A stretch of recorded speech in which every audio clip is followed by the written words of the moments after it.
Ecclésiaste chapitre 12. Je voudrais lire le verset 1. Ecclésiaste 12, verset 1, 2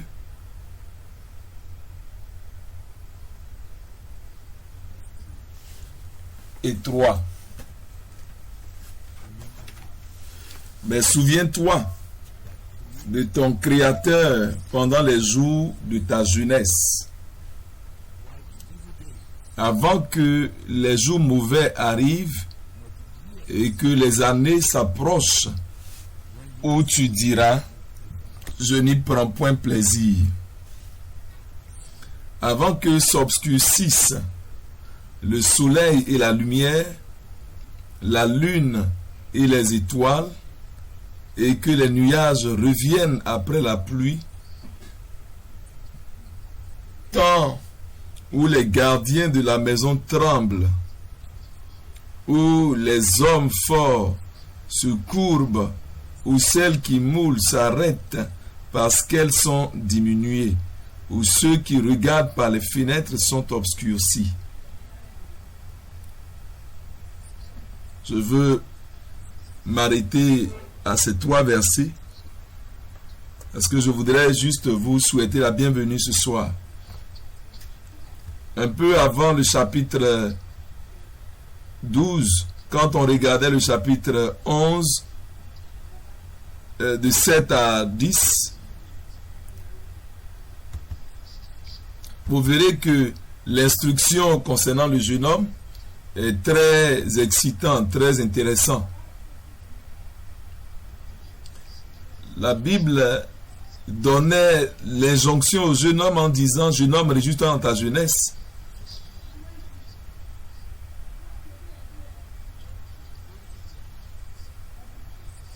Marche selon les désirs de ton cœur et selon les regards de tes yeux. Mais sache que à cause de tout cela, Dieu t'appellera en jugement. Et le chapitre 12 maintenant commence par dire, rappelle-toi, souviens-toi maintenant. Je veux que vous puissiez suivre brièvement cela pendant que je cherche à mettre ce que je veux dire ensemble. Qu'est-ce qui est particulier au sujet du jour de la jeunesse? Qu'est-ce qui est particulier au sujet d'être jeune?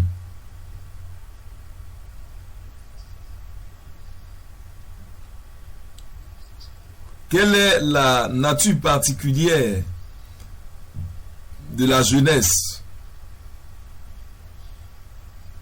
Et pourquoi est-ce que être jeune est un point critique dans la vie de quiconque?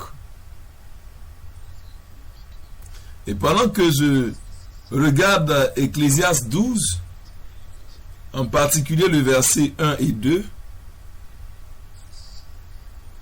je vois beaucoup de particularités, beaucoup d'avantages particuliers quand on est jeune et que nous devons maximiser maintenant. Je pourrais ne pas traiter de cela de façon élaborée ce soir, parce que quand les jours vont passer, on aura à prendre plus d'instructions selon que Dieu nous donnera l'opportunité de voir ses spécificités. Tandis que tu es jeune, est-ce que vous pouvez me permettre de regarder ces versets 1 et 2? Il est dur. Souviens-toi maintenant de ton Créateur pendant les jours de ta jeunesse, avant que n'arrivent les jours mauvais. C'est la première chose particulière concernant les jours, les années de ta jeunesse. Est-ce que vous remarquez, il est dit, avant que ne viennent les jours mauvais. Et pour moi, cela est très très important. Et c'est une spécificité très importante pour la jeunesse. Avant que ne viennent les jours mauvais. Jeunes gens, est-ce que je peux vous dire, je vous félicite parce que les jours mauvais ne sont pas encore venus.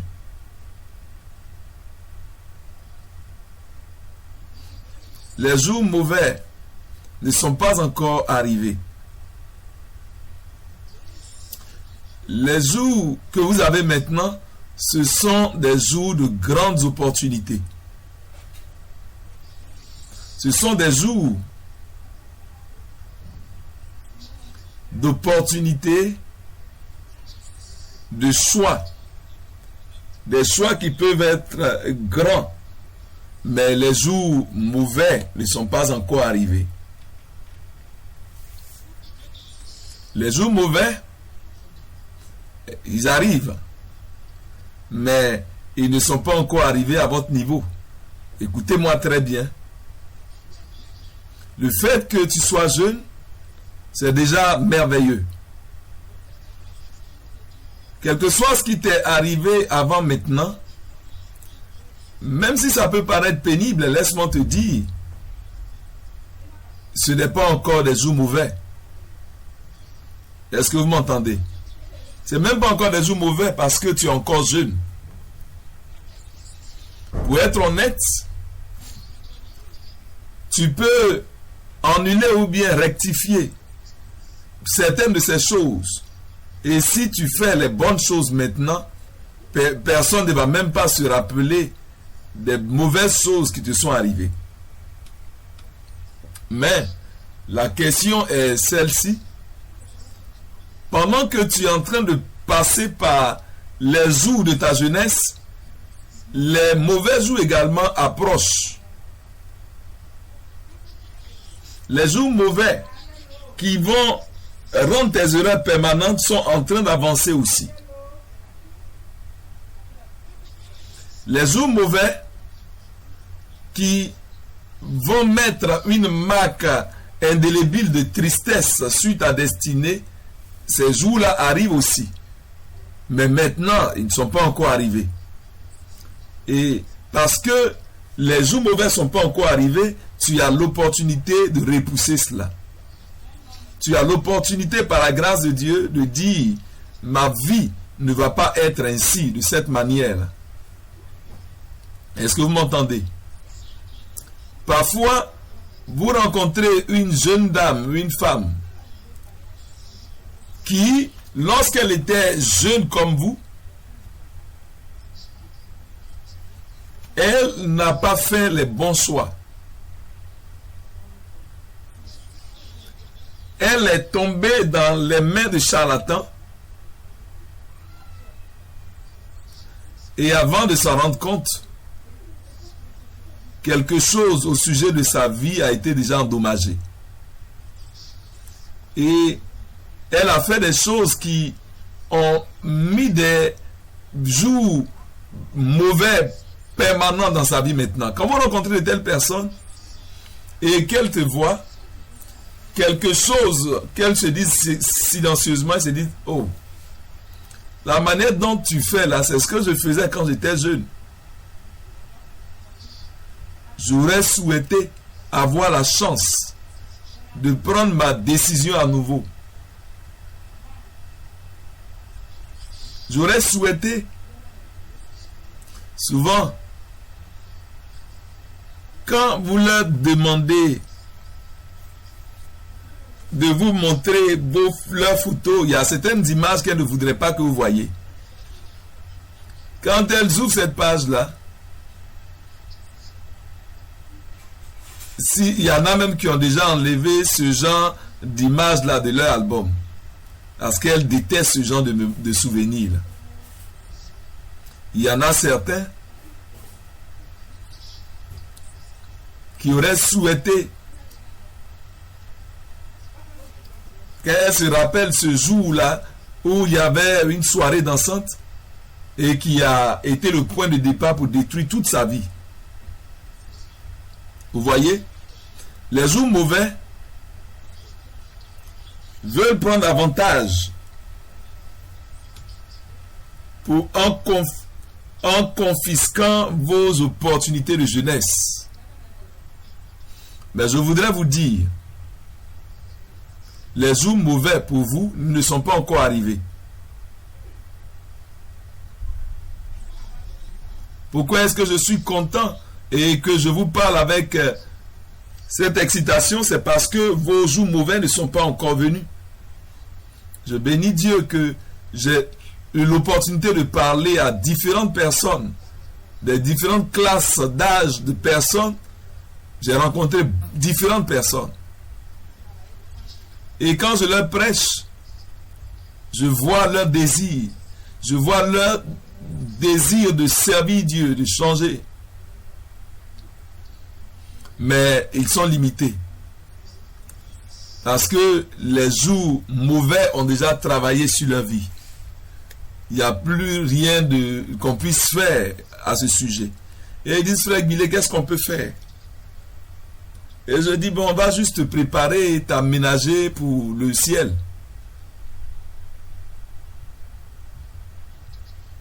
Et donc, on ne fait que emballer certains, les préparer pour l'éternité.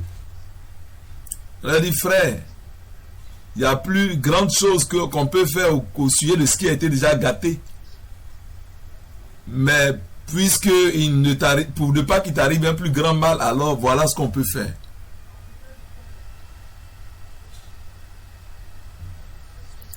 Mais la première particularité, la Bible dit, tandis que les jours mauvais ne sont pas encore arrivés, avant que ne viennent les jours mauvais. Chers soeurs et chers frères, je dois vous dire, si Dieu est en train d'entrer dans ta vie maintenant, s'il te dit, souviens-toi de ton Créateur pendant les jours de ta jeunesse, avant que ne viennent les jours mauvais, si personne ne t'a dit, laisse-moi te dire, c'est un grand privilège. C'est un privilège de rencontrer Jésus avant que tu ne rencontres un soulard comme Marie. Est-ce que tu m'entends? C'est un privilège de rencontrer Jésus avant que tu ne tombes dans les mains d'un polygame qui a déjà gâché la vie de quelqu'un, d'une fille, et qu'il est allé dans une autre ville, et il a attrapé une autre fille, et il l'a enceinté aussi, et il l'a mise de l'autre côté, et maintenant il arrive dans une autre ville encore, et il s'habille comme si c'est un jeune gars, et il se déplace, il move, et il te fait face, il te fait les signes des yeux. Et vous savez, pendant qu'il parle, il dit peu importe ce que tu veux, tout ce dont tu as besoin, tu vas avoir cela.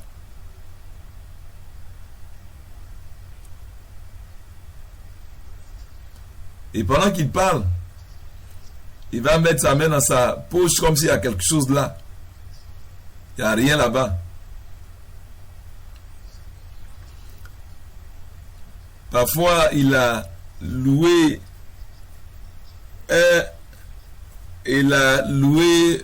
une voiture et il balance la clé devant toi et tu penses que tu as quelqu'un. Jusqu'à ce que tu tombes dans ses mains.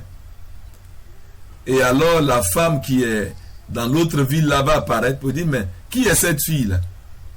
Mais ce n'est que le commencement. Et alors l'autre aussi dans l'autre ville, elle aussi elle envoie un message.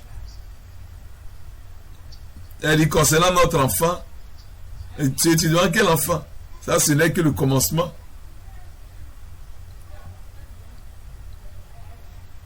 Alors tu vas te rendre compte que tu es en train d'entrer dans des problèmes sérieux. Et il y a plusieurs sur les voies, les routes qui ont été endommagées. Leurs jours mauvais sont arrivés avant qu'elles ne rencontrent le Seigneur. Ces gens sont entrés déjà dans les problèmes avant que ces jours n'arrivent. Si tu es assis ici ce soir, puis-je te dire, même si tu penses qu'il y a quelque chose qui s'est mal passé, mais puisque tu es encore jeune, puisque le Saint-Esprit dit encore, viens à moi, marchons ensemble, parlons ensemble, il y a un grand futur pour toi. Alors la première exhortation que la parole de Dieu donne, c'est souviens-toi maintenant de ton Créateur avant que les jours mauvais arrivent et que les années s'approchent où tu diras, je n'y prends point de plaisir. Ça, c'est la deuxième particularité de la jeunesse. Est-ce que je puis te dire quelque chose que j'espère pouvoir dire simplement? Tu ne vas pas toujours être excité, enthousiaste. Ce que les gens ne savent pas, c'est que c'est dans les années de la jeunesse que tu as ce qu'on appelle non seulement la capacité intellectuelle, mais tu as également la capacité émotionnelle. Vous voyez, la capacité émotionnelle d'un jeune homme est un élan très grand pour qu'il devienne quelque chose. Écoutez-moi bien. Une chose qui est particulière concernant les jeunes, c'est leur capacité émotionnelle. L'excitation, la joie. Il y a quelque chose qui bouge à l'intérieur du jeune homme et qui dit, oui, nous pouvons le faire, oui, nous pouvons aller pour cela. Certains d'entre vous ne savent pas que c'est un grand privilège. Une des choses qu'on perd quand on dépasse l'âge de la jeunesse, c'est la capacité émotionnelle pour l'initiative.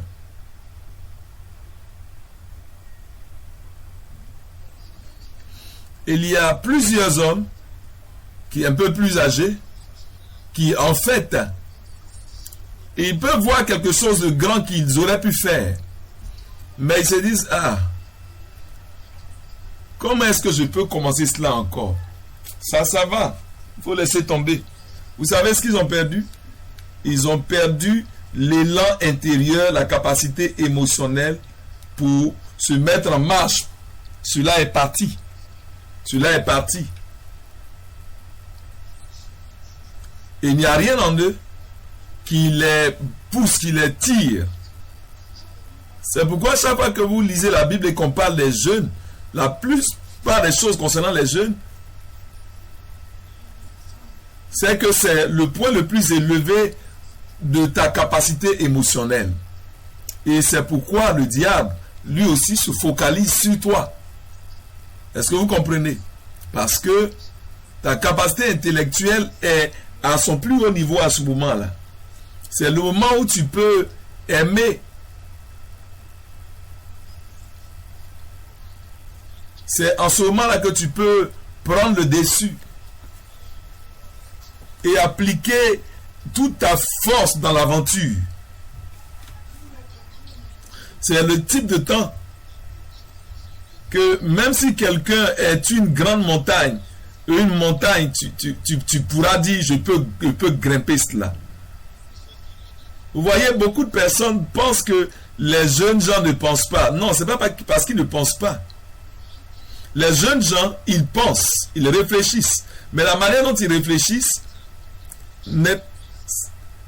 et c'est parce qu'ils sont assujettis à leur capacité émotionnelle.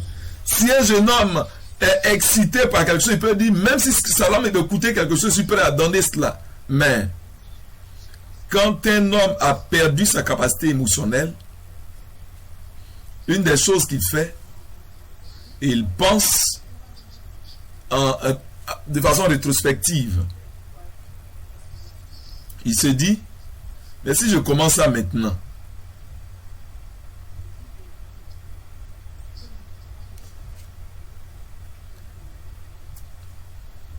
et pendant combien de temps je vais pouvoir finir?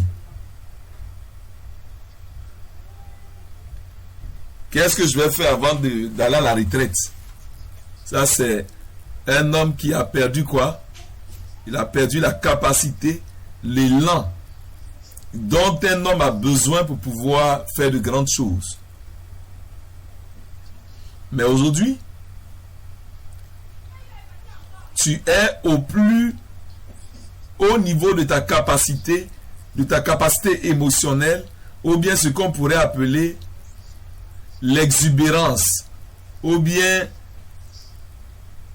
la vigueur à faire quelque chose. Certains parlent de l'exubérance comme quelque chose de mauvais. On dit non, vous êtes trop exubérant, trop... Mais je voudrais appeler cela la capacité émotionnelle.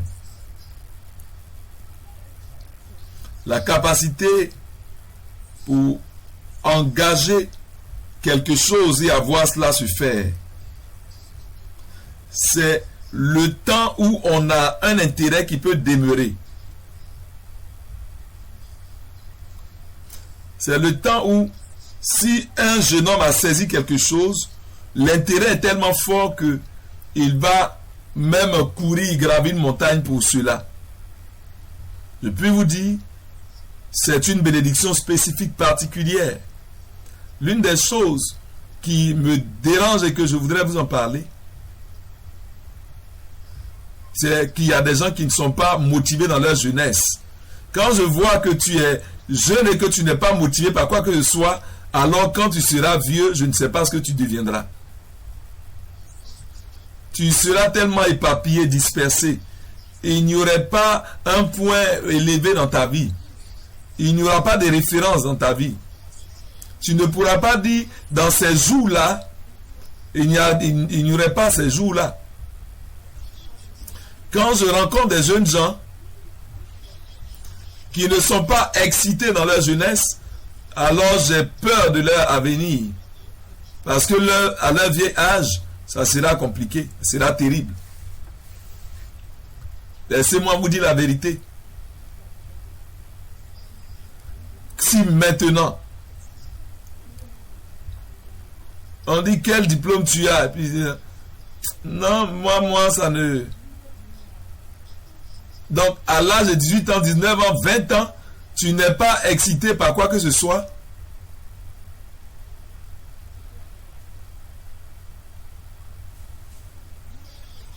Est-ce que vous savez, ce qui va vous arriver à 30 ans, vous serez déjà comme une carcasse.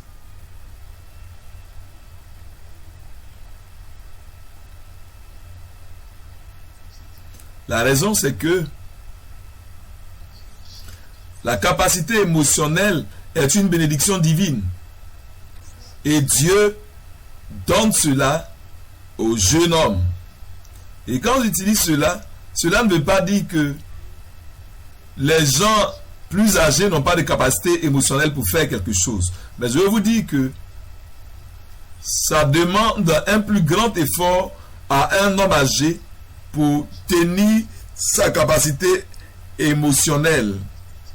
C'est pourquoi la Bible, en principe, dit « Tu as perdu ton premier amour.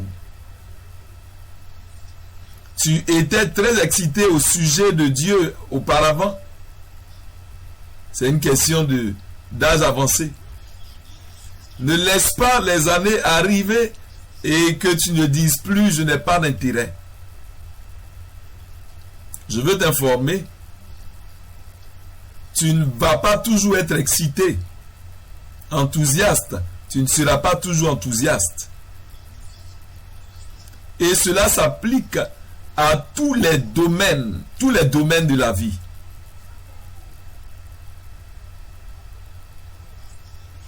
Il y a un point où ta puissance d'excitation va finir. Et tu deviens léthargique. Et même si quelqu'un te pousse, tu ne peux plus avancer. Tu es devenu léthargique. Cette chose qui coulait en toi, il n'y a plus rien qui coule en toi. Ce que j'ai découvert, c'est que un vieil homme est la personne la plus difficile à mobiliser. Tu dis fais ça, il dit oh frère, pardon, pensons à ça d'abord. S'il veut être religieux, il va dire, bon, on a besoin de prier, hein, ça, il faut vraiment prier. Et moi, quand j'étais jeune, je suis toujours jeune. Je n'ai pas envie de vieillir même. Vous me voyez sauter ici, je suis jeune. Je veux rester jeune. Parce que je jouis de la bénédiction de la jeunesse. En tant que jeune homme, nous disons oui. Même si ça paraît difficile, essayons. Ça va nous ouvrir un chemin. Et on l'a fait. Et ça a donné, on a ouvert le chemin. Le problème a quitté la place. Et quand je parle aux gens âgés, ils disent non, c'est compliqué, on doit réfléchir. En fait, c'est parce qu'ils sont vieux. Ça veut dire, je suis un vieil homme. Qu'est-ce que tu peux faire pour mobiliser un vieil homme? Il n'est plus excité. Il n'est plus enthousiaste. Quand je saisis un groupe de 10 ou 20 jeunes hommes et que je dis frère, nous allons parcourir tout le campus et nous allons faire la différence. Ils vont dire oui, les jeunes hommes. Je leur dis faisons des banderoles, on va accrocher des bandes et accrochons dessus, écrivons dessus j'aime Jésus. Et d'autres vont porter même des couronnes sur leur tête en écrivant Jésus. Jésus est mon mentor. Mets ça sur ta tête. Et alors nous allons faire une marche. Est-ce que vous savez que les jeunes gens vont faire cela? N'est-ce pas? Et pendant qu'ils font cela, plusieurs personnes, les jeunes, vont commencer aussi à courir pour demander qu'est-ce qui se passe. On serait peut-être en train de danser simplement sans savoir ce qu'on est en train de faire, mais ils vont suivre. Et avant de s'en rendre compte, ils vont être convertis. Mais rassemble un groupe de vieilles personnes et dites-leur on va apporter des choses comme ça. Ils vont dire mais ça vous fait quoi? Comment est-ce que ça là, peut toucher les gens? On dit frère, bon, faisons attention. Il faut qu'on planifie correctement. Vous voyez? La capacité émotionnelle, c'est une bénédiction des jeunes. Ne gaspille pas cela. Ne perds pas ta puissance d'excitation avant de faire quelque chose de grand. Une partie de ce que je voudrais compter sur Dieu pour traiter pendant ces jours-là, c'est maintenant que tu es jeune, c'est une opportunité qui arrive une fois dans la vie. Et après que la jeunesse est partie, c'est parti. Alors qu'est-ce que je dois faire avec? Je dois faire quelque chose avec ce segment de ma vie, de sorte que quand c'est passé, je puisse bâtir à partir des gains de ma jeunesse.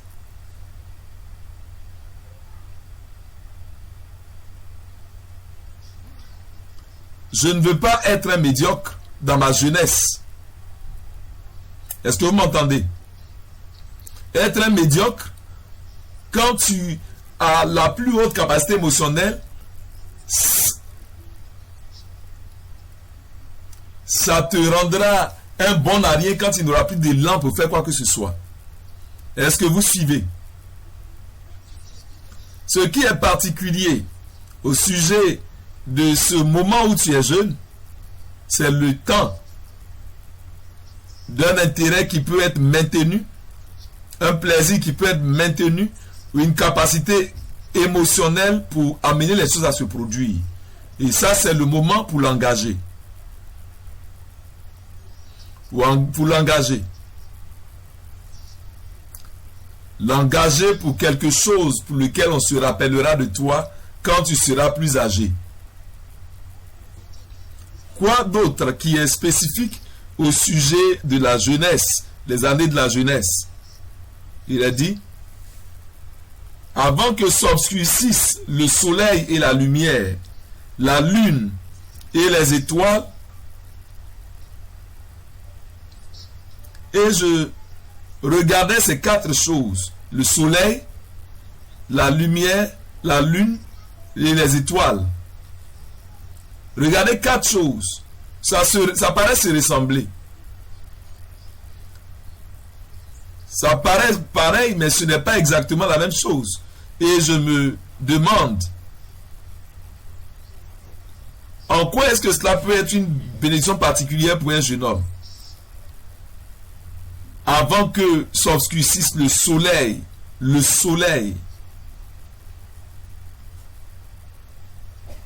Et je veux vous dire, frères et sœurs, quand nous avons commencé à prendre l'énergie qui vient du soleil, donc cela est devenu clair pour nous que le soleil lui-même, c'est la source de toute énergie,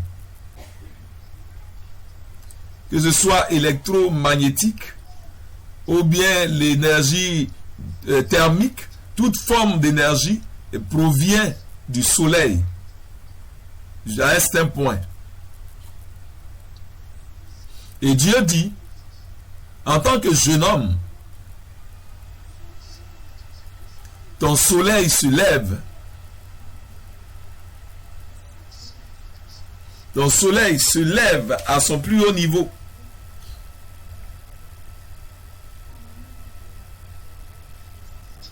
Tes opportunités pour briller sont juste là, devant toi. Tes opportunités pour éclore, jaillir, comme le soleil jaillit, c'est là maintenant. Et la Bible dit, souviens-toi de ton Créateur avant que le soleil s'obscurcisse. Pendant que tu as la source d'énergie pour faire tout ce que tu as besoin de faire avant que le soleil se couche. C'est la particularité de la jeunesse. La gloire, l'opportunité d'être jeune. Il dit, pendant que la lumière ne s'est pas obscurcie, ou la lune, et je regarde, je ne sais pas comment présenter cela, mais c'est seulement des jeunes gens qui, que ce soit le jour ou la nuit, ils ont la capacité de travailler. Est-ce que vous avez remarqué cela? Avez-vous remarqué que tandis que quand il est 20h, 21h, les personnes âgées commencent à avoir sommeil.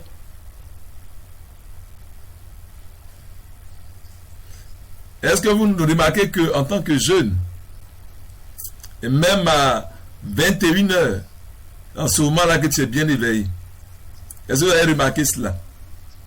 C'est pourquoi toutes les soirées, tous les films, toutes les vidéos,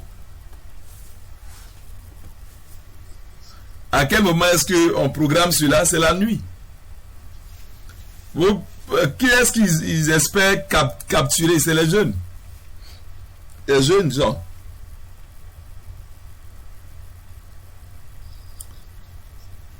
Un jeune homme peut se garder en éveil jusqu'à 3 heures du matin.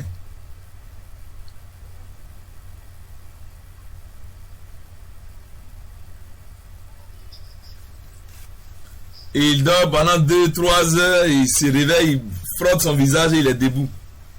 Et il ne va jamais avoir mal à la tête. La chose malheureuse, c'est que le diable aimerait détruire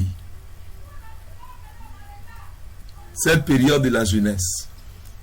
Il voudrait engager ta lune, qui est une autre ressource pour toi. Le diable voudrait engager cela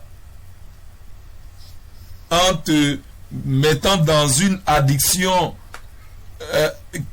continuelle qui ne va pas pouvoir te permettre d'être quelque chose entre les mains de Dieu. Mais en termes de capacité pour être engagé la nuit et le jour, c'est les jeunes gens qui ont cette capacité. Et si vous voyez un homme âgé qui utilise sa nuit très efficacement, laissez-moi vous dire que à quel moment est-ce qu'il a appris cela? C'est pendant qu'il était jeune. Donc, qu'est-ce qui rend la vie des jeunes particulière? C'est parce que la plupart des choses que vous aurez à faire dans votre âge avancé, c'est ce que vous aurez établi pendant que vous étiez jeune. Est-ce que vous me suivez? C'est là le problème. Si nous disons que tu peux gâcher ta jeunesse et quelquefois te lever et dire maintenant je suis un vieil homme, je vais m'installer. Tu ne peux pas t'installer parce que c'était ta jeunesse qui devait t'installer, t'établir. Maintenant tu ne le veux pas.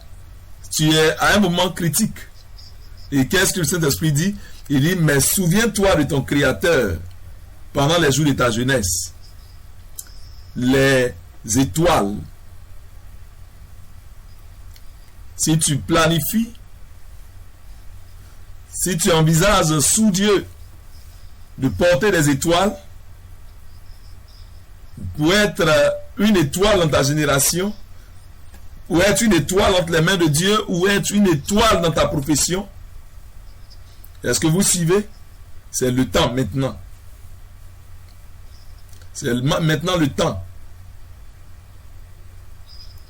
Quand un homme n'a pas saisi cela en ce moment-là, il n'est pas susceptible de saisir encore.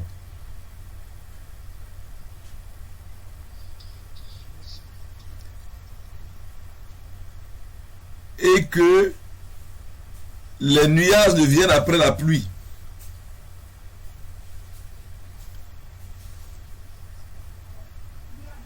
Quand on se réveille au moment où la pluie est venue et partie, et que il y a maintenant les nuages qui s'installent.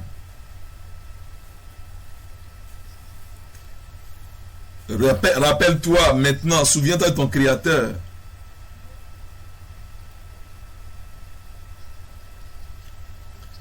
Je n'ai pas encore traité la question des défis, les batailles qu'un jeune homme doit affronter, mais je parle ici des particularités, des opportunités.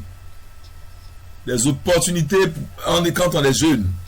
Opportunité de pouvoir travailler le jour ou la nuit, ou bien le soleil et la nuit sont à ta disposition. Le soleil et la lune sont à ta disposition. Quand par la grâce de Dieu,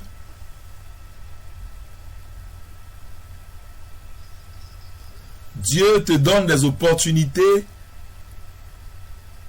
pour maximiser tout ce que tes jours et tes nuits peuvent présenter.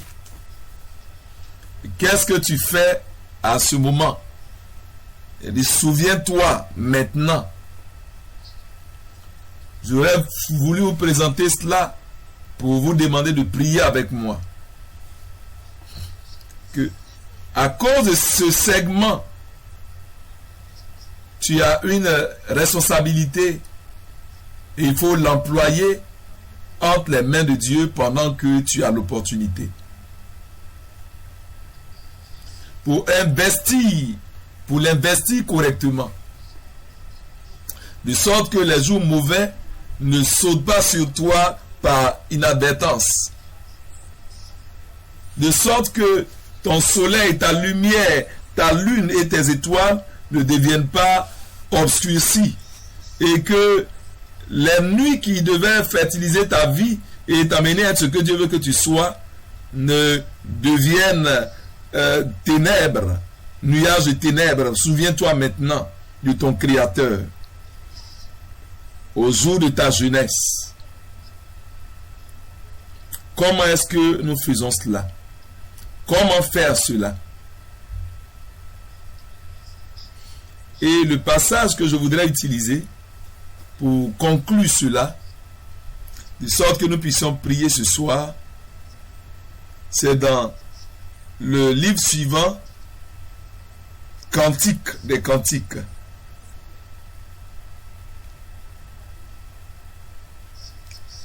Cantique des cantiques.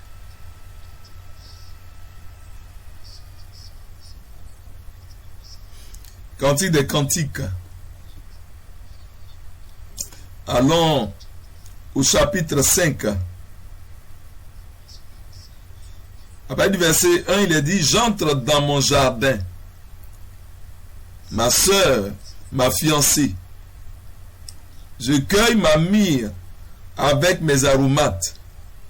Je mange mon rayon de miel avec mon miel. Je bois mon vin avec mon lait. Mangez, amis, buvez et livrez-vous d'amour.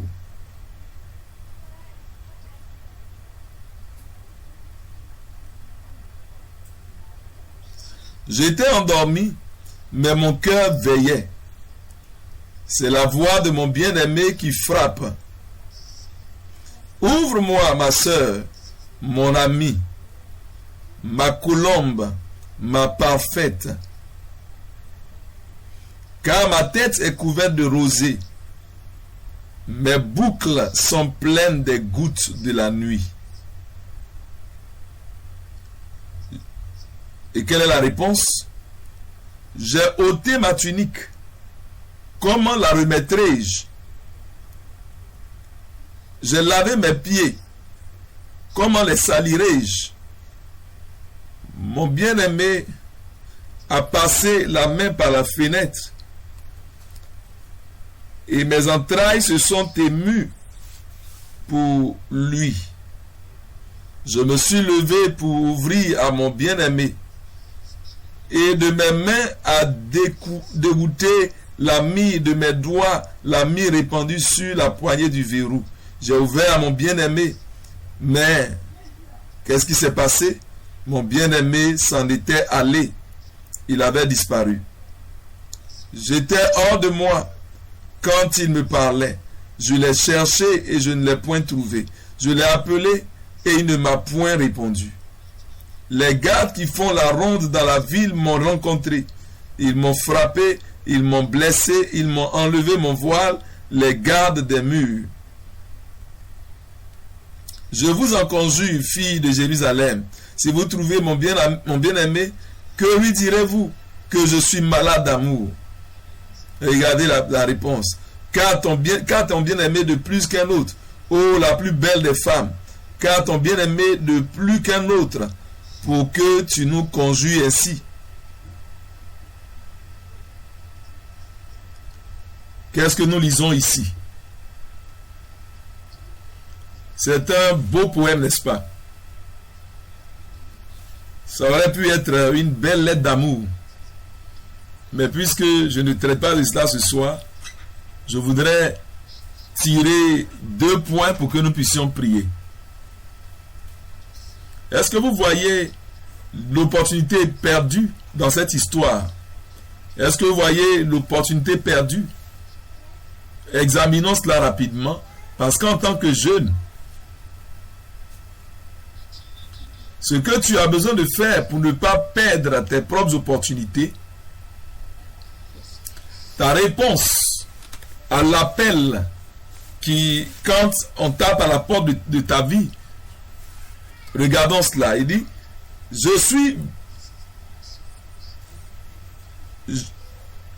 j'entre dans mon jardin, ma soeur, ma fiancée, je cueille ma myrrhe avec mes aromates.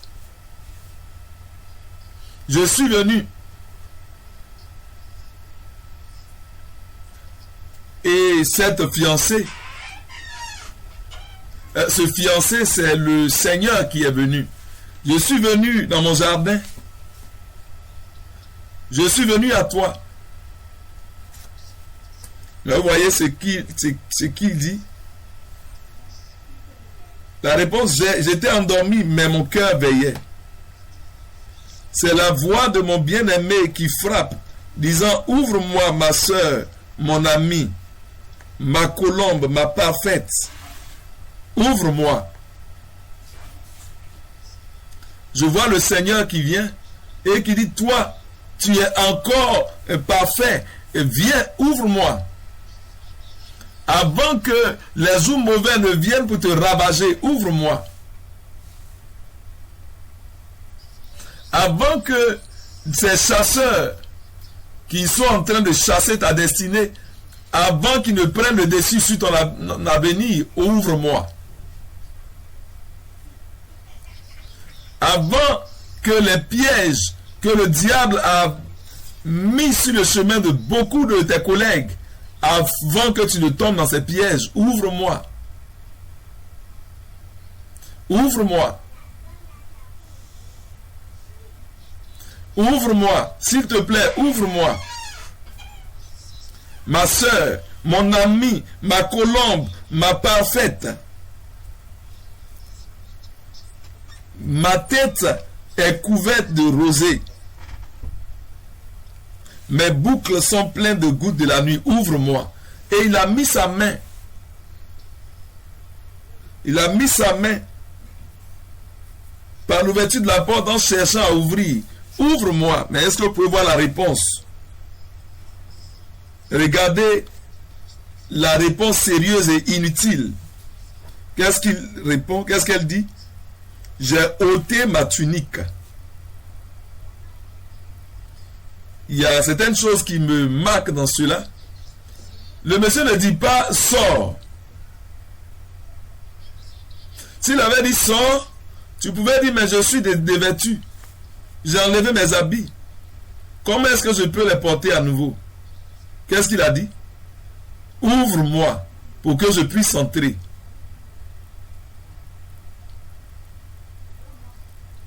Laisse-moi entrer. Je ne dis pas sors. Est-ce que vous voyez l'excuse insensée? Elle dit j'ai ôté ma tunique. Est-ce que tu as besoin de remettre la tunique avant d'ouvrir la porte? Non, il n'y a pas besoin de porter l'habit d'abord. Quelqu'un qui t'aime, il vient, il veut entrer. Quelqu'un qui prend soin de toi, il dit ouvre-moi, laisse-moi entrer.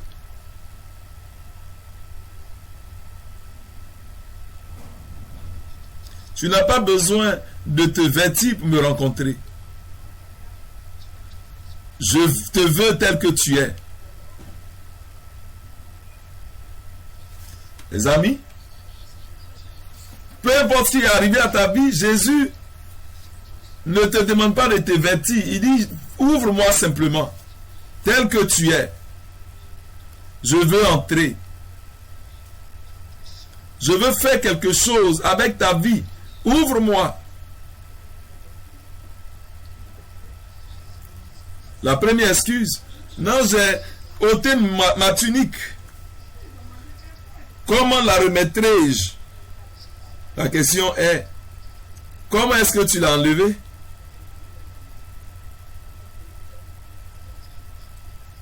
Et que tu demandes maintenant, comment je la remettrai? Toi qui as enlevé, tu sais comment remettre. Même si cela était nécessaire, mais pourtant ce n'était pas nécessaire. Ce n'était pas nécessaire.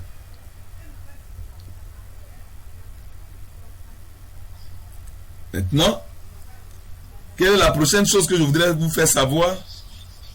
J'ai lavé mes pieds. Comment les salirai-je?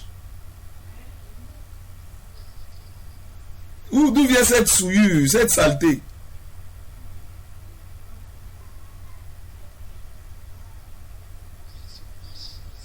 Il a lavé ses pieds. Tu es à l'intérieur, on ne te demande pas d'aller dehors.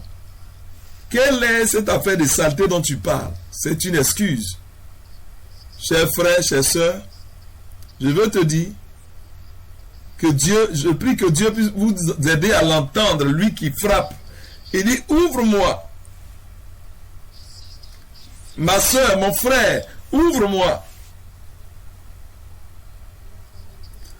Avant que les jours mauvais ne viennent. Avant que les chasseurs de destinée te prennent sous leur contrôle.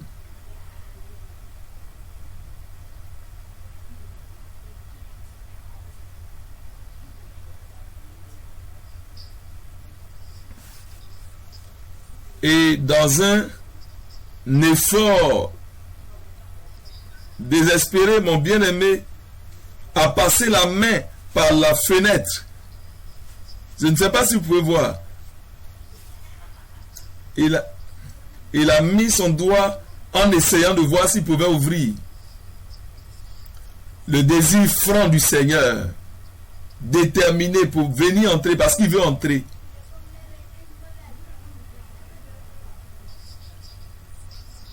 Le désir franc du Seigneur. Oh, il dit, oh, ne laisse pas le méchant prendre le dessus. Ouvre-moi. Ne va pas plus loin en descendant. En descendant dans la difficulté de la vie avant de pouvoir te rendre compte. Ouvre-moi. Alors il dit, il a passé la main par la fenêtre et il essayait d'ouvrir. Regardons. Est-ce que vous suivez? Et mes entrailles se sont émues pour lui. Mais elle ne s'est pas levée. C'est là le problème. Parfois, ton cœur est touché pour prendre une décision. Mais au lieu d'agir, tu t'assois toujours en arrière. Il y a des moments où le Saint-Esprit vient et il amène un déchirement dans ton esprit. Comme pour dire aujourd'hui, tu dois te soumettre au Seigneur. Et tu es là, tu dis non, non, non. Et tu te remues et tu ne te lèves pas pour agir. Il y a plusieurs personnes qui sont indécises. Au moment où ils auraient dû prendre une décision pour changer leur destinée. Il y a plusieurs qui ont remis à plus tard leur décision. Et avant de pouvoir revenir à cela, ils sont rentrés dans les problèmes. Le diable lui-même va dire, si elle a raté cette opportunité, je vais la détruire. Ce soir, la Bible dit, et mes entrailles se sont émues pour lui.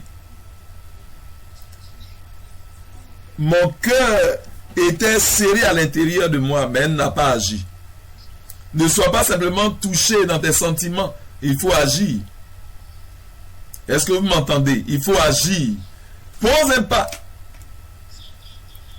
Souvent le Saint-Esprit touche ton cœur, il te dit, ouvre-moi, ne laisse pas ce copain-là détruire ta vie.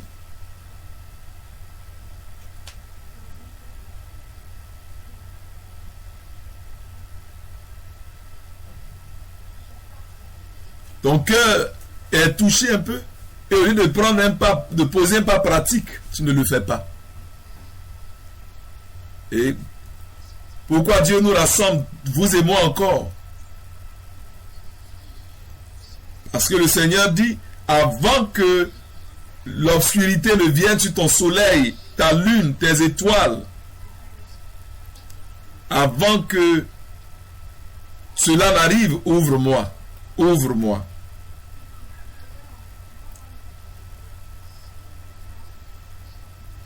Et maintenant, voyez une réponse remise à plus tard.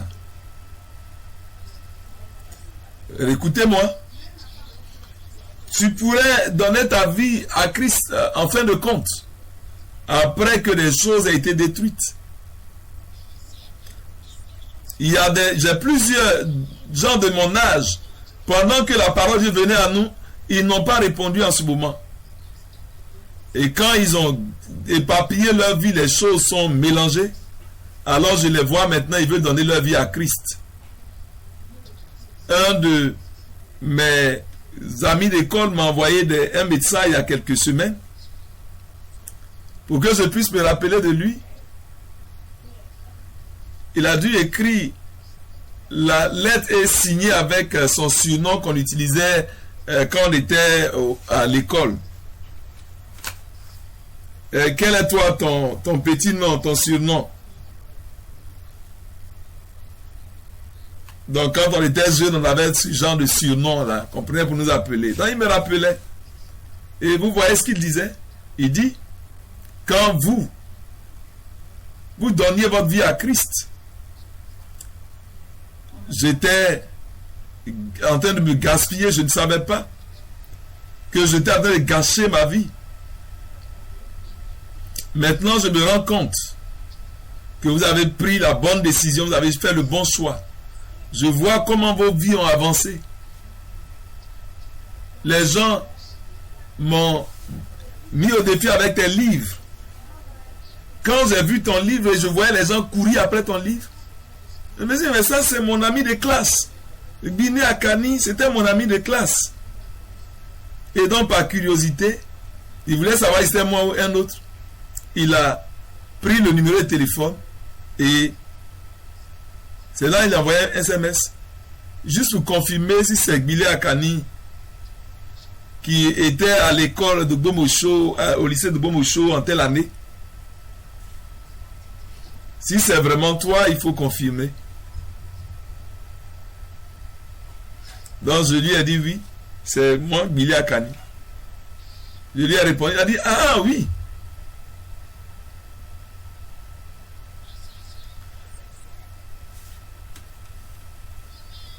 Donc on était ensemble à l'école, tu étais mon ami d'école.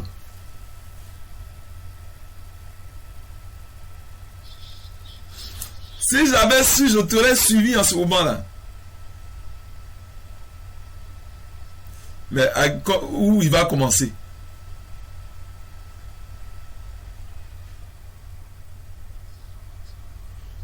Et j'ai rencontré des gens, certains de tes gens,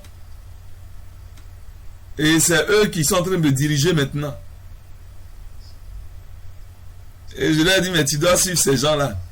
Parce que je ne suis plus ton collègue d'école. Vous voyez, il dit, ouvre-moi. Ouvre-moi. Et alors il dit, je me suis levé pour ouvrir à mon bien-aimé. Au moment où le monsieur est déjà parti. Et de mes mains à dégoûter la mie de mes doigts, la mie répandue sur la poignée du verrou. J'ai ouvert à mon bien-aimé. Mais mon bien-aimé, il était parti, il s'en était allé. Il avait disparu. Il s'était retiré. Peut-il avoir un temps où tu vas vouloir ouvrir et le Seigneur n'est plus là? Est-ce que vous savez cela? C'est pourquoi il est dit, invoque le Seigneur tandis qu'il est prêt. Un temps viendra où tu vas dire, oh Seigneur, Seigneur, Seigneur, je veux donner ma vie. Mais c'est déjà tard. Les choses sont déjà détruites. Les choses sont gâtées.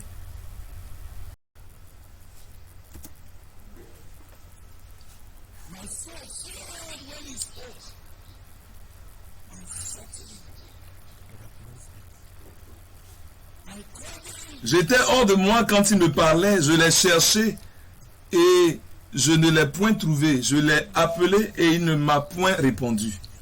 Que tu ne rates pas ton opportunité.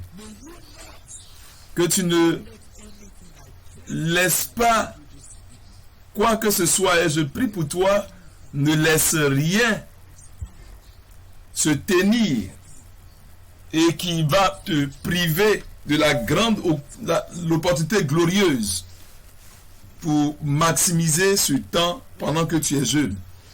Quelle est la répercussion? Qu'est-ce qui est arrivé après cela? Je l'ai cherché et je ne l'ai point trouvé. Je l'ai appelé et il ne m'a point répondu. Et la femme qui dit, comment puis-je remettre mon habit? Qu'est-ce qu'elle fait maintenant? Elle est maintenant dans les rues. Elle est maintenant dans les rues, en courant ici et là. Le Seigneur est venu pour dire, ouvre-moi. Maintenant, elle a ouvert sa vie au danger. Au lieu d'ouvrir la porte, regardons le danger. Les gardes qui veillent sur la vie l'ont trouvée. Elle est maintenant dans la rue. Le Seigneur est venu à elle quand elle était dans la maison. Elle n'avait pas ouvert au Seigneur. Et maintenant, elle est dans les rues. Et les gardes qui l'ont trouvée, est-ce qu'ils l'ont salué? Regardez pour moi. Est-ce qu'ils l'ont salué? Est-ce qu'ils lui ont serré la main? Qu'est-ce qu'ils ont fait?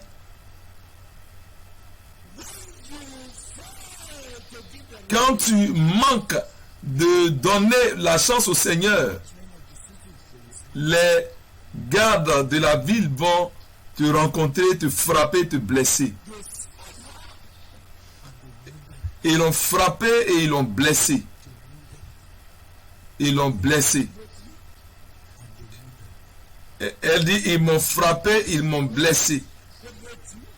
Les gardes de la ville, qu'est-ce qu'ils ont fait?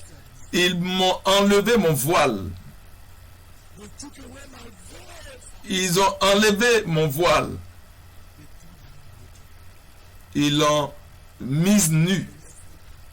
Ils l'ont molestée. Ils ont enlevé sa beauté. Elle est devenue moins que rien. Frères, mes sœurs, pourquoi dois-tu répondre ce soir? C'est parce que quand le Seigneur frappe et il dit ouvre-moi, ouvre-moi, il y a des chasseurs et ils ne sont pas passionnés te concernant, ils ne vont pas te laisser t'en sortir. Ils ne veulent pas ton progrès. Ils cherchent comment te frapper, te blesser et t'enlever ta beauté. Comment enlever ta beauté, t'enlever le voile. Comment finir avec toi. Comment te jeter au bord du chemin. Ils sont très jaloux que Dieu t'ait gardé. Et ils se disent, laissons-la se tromper pour venir par erreur vers nous. Ils rôdent partout comme le diable qui rugit, comme un lion rugissant. Et la Bible dit que Satan rôde, cherchant qui il va dévorer.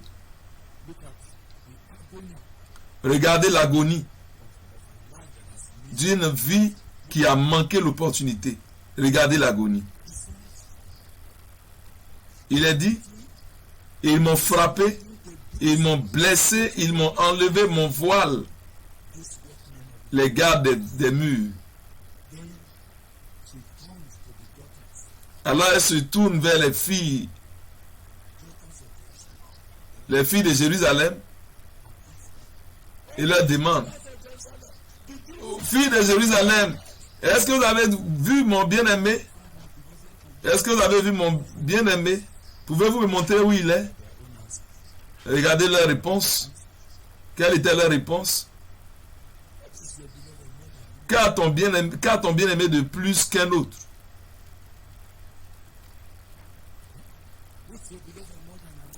Qu'a ton bien-aimé de plus que les autres?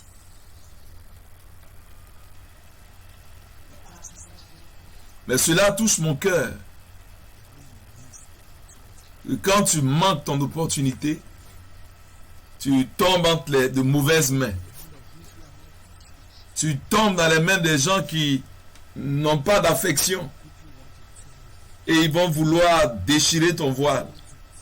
Ils vont rapidement vouloir déchirer, te blesser. Mais ce soir, demain nous aurons l'occasion de parler de ces choses dans plus de détails. Mais ce soir, je vois le Seigneur qui est à la porte et qu'il frappe en disant ouvre-moi. Mais ma tête est couverte de rosée. Je viens avec des bénédictions. Je viens pour rafraîchir ta vie. Je viens pour te décorer avec ma gloire. Ouvre-moi. Ouvre-moi. Si tu ne le fais pas, ces gens-là sont là, dehors, cherchant à te frapper, espérant pouvoir te blesser et te détruire et déchirer ton voile. Je vais te demander de baisser ta tête et de te tenir debout dans la prière. Qu'est-ce que tu ferais pendant que tu es jeune? Tiens-toi debout avec moi dans la prière. Prions ensemble.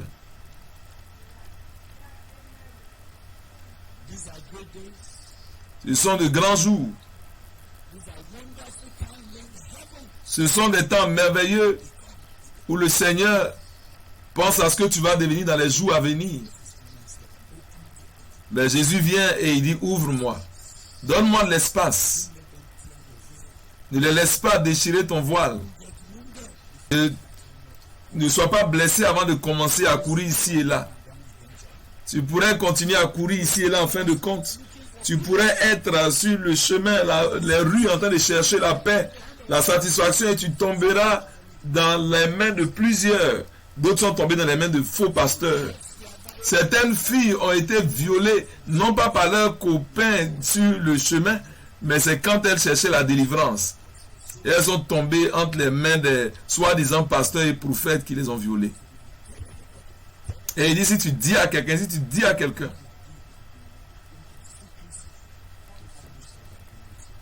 et ils t'ont amené à rester dans le secret pour continuer les folles choses qu'ils font avec toi. Est-ce que tu peux baisser la tête et dis-lui ce que tu veux? Réponds à Dieu et dis, Seigneur, j'entends ta voix. Maintenant que je suis jeune, je sais que je ne serai jeune qu'une seule fois. Je ne veux pas gâcher ma jeunesse.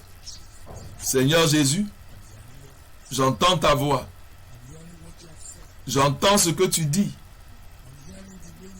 J'entends la manière dont tu m'as parlé. Je ne vais pas attendre jusqu'à ce qu'on déchire mon voile. Je ne vais pas attendre jusqu'à ce qu'on me frappe et qu'on me blesse. Jusqu'à ce que je sois abandonné sur la rue par les gens qui n'ont pas d'affection de Dieu. Me voici, Seigneur. Parle à Dieu pour toi-même. Prions.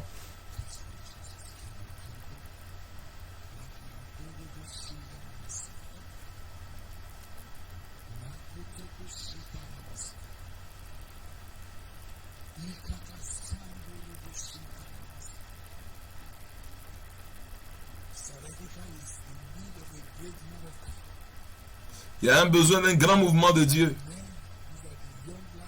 Et voici les vies, voici les jeunes vies sur lesquelles le Saint-Esprit se focalise maintenant.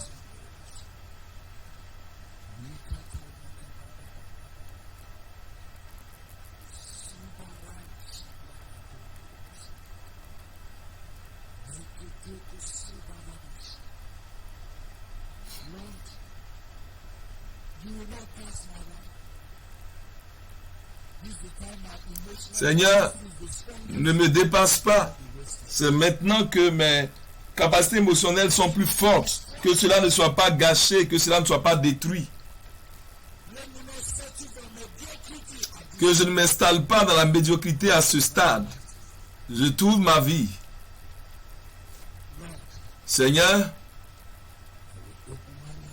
je t'ouvrirai ma vie. Tu m'aideras aujourd'hui. Merci Seigneur Jésus. Merci Jésus. Aie pitié de moi.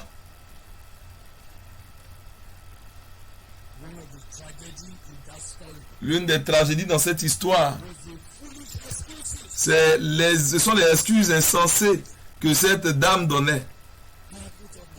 Je me suis dévêtu. J'ai lavé mes pieds. Comment puis-je remettre ma tunique? Comment puis-je salir mes pieds? Comment elle peut penser à la saleté dans sa propre chambre? Ce sont des excuses. Je veux que tu vérifies quelles sont les excuses qui ne vont pas te permettre de te livrer à Dieu. Quelles sont les excuses? Je veux que tu ouvres la bouche pour dire, Père, il n'y aura pas d'excuse qui va être raisonnable pour moi.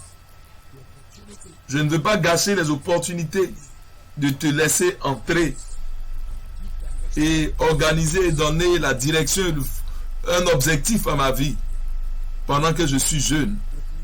Dis au Seigneur, ouvre la bouche et parle au Seigneur. C'est en ce moment que je voudrais que tu dises à Dieu, Père, Je n'ai pas d'excuses. Je ne vais pas donner ce genre d'excuses que cette dame donnait. Merci, Père.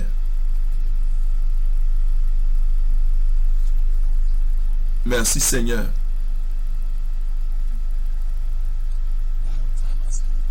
Le temps est venu. C'est le dernier point de prière. Écoutez-moi. La Bible dit, quand mon bien-aimé a mis sa main et qu'il voulait ouvrir par lui-même, mon cœur a été touché. Mais je n'ai pas bougé. Peut-être que ton cœur a été touché. Peut-être quelque chose s'est passé, l'Esprit de Dieu a touché ton cœur. Et te dit, même si tu as fait des erreurs, ne te mets pas à tes erreurs passées de terminer ton futur. Ouvre-moi. Je suis venu pour te pardonner, pour te bénir. Mais elle ne s'est pas levée jusqu'à ce qu'il soit parti. Cette prière finale que tu vas faire, tu vas faire cette prière avec action. Tu vas dire, Seigneur, maintenant que tu es en train de frapper, je veux t'ouvrir. Je vais me lever. Je ne voudrais pas me retrouver dans la rue en train d'aller ici et là. Ce soir, je veux que tu viennes dans ma vie. Est-ce que tu peux faire cette prière?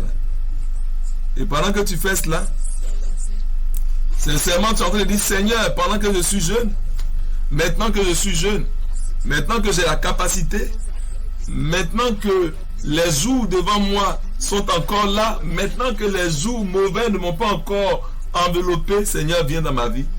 Pendant que tu fais cela ce soir, s'il n'y a rien de mal avec ta main droite, je veux que tu la lèves pour dire, Jésus, saisis ma main droite et viens. Viens marcher avec moi. Ne les laisse pas déchirer mon voile avant que tu ne viennes dans ma vie. Ne permets pas que je sois frappé et blessé au bord du chemin et abandonné à moitié mort avant de venir à mon secours. Ce soir, je te donne ma vie. Lève cette main droite au-dessus de ta tête. Cette fille n'avait pas ouvert jusqu'à ce qu'elle soit blessée. Elle a été molestée. Et même quand elle disait maintenant, où est-ce que je trouverai mon bien-aimé, on lui dit, mais de quoi tu parles là? Nous sommes tous là. Ça, c'est la voix des incrédules. Que Dieu te bénisse. Lève ta main au-dessus de ta tête et dis, Seigneur Jésus, j'ai trop reporté. Je ne vais pas remettre à plus tard encore. À partir de cette rencontre, Seigneur, réglons cela. Je veux que tu me donnes le futur dont tu me parles. Merci. Merci. Au nom de Jésus.